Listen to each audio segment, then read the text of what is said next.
एखन अपने सब सुन रहल छी आरके म्यूजिक के प्रस्तुति।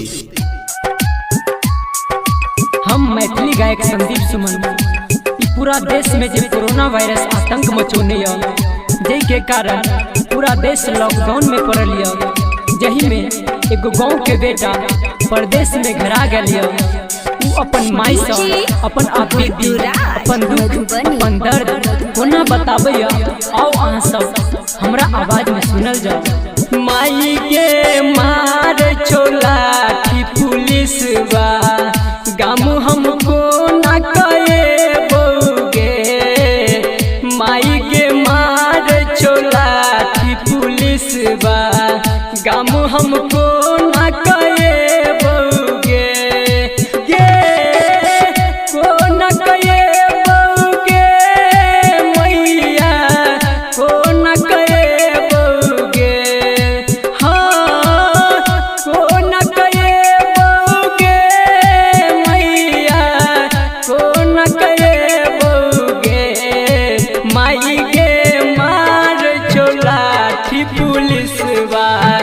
गाम हमको न कहे बोगे। माई के सुधियो ने लई छे नीतीशवा गाम हमको न कहे बोगे। हाँ के सुधियो ने लई छे नीतीशवा गाम हमको न कहे बोगे। भैया परवल केना दे छियै? 120 रुपये। भिंडी 80 रुपये। झुमनी 40 रुपये। लॉकडाउन में सब्जी सब कते महंगा भ गए छै। आइ हमरा बुझाइए दाल भात आलू के चटनिए खातो। भैया आलू केना दे छियै? 30 रुपये। लीजिए ना भैया, जल्दी जल्दी लीजिए ना, पुलिस वाला आ रहा है, नहीं देते हैं। भागिए ना अरे तुम लोग को समझ नहीं। एखन अपने सब सुन रहल छी आरके म्यूजिक के प्रस्तुति।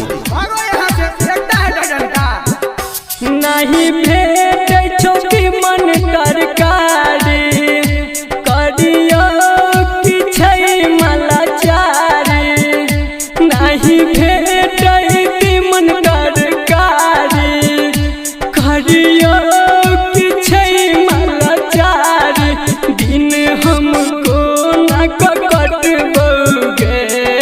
मैगे मार छोला की पुलिस बा गाम हमको न कहे बोगे। माई गे मार चला की पुलिस बा गाम हमको न कहे बोगे। मैगे सुधियो ने लई छे नीतीशवा गाम हमको न कहे बोगे।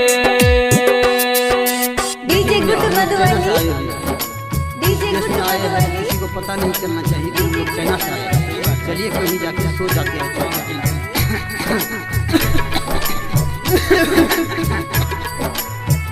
हेलो भैया सुनिए, 1 मिनट आप लोग बोलिए। लगता है आप लोग कहीं बाहर से आए। एखन अपने सब सुन रहल छी आरके म्यूजिक के प्रस्तुति। कोई बीमारी हो आप एक बार चेकअप करवा लीजिए। फैले मचन कोरोना नहीं जानी रुक गई कोना। फैले मचन कोरोना नहीं जानी रुक गई कोना। मैं तू घर में रही है गे। मैं गे मार छोला की पुलिसवा गाम हमको न कहे बोगे। मैं गे सुधियो ने लई छो नीतीशवा गाम हम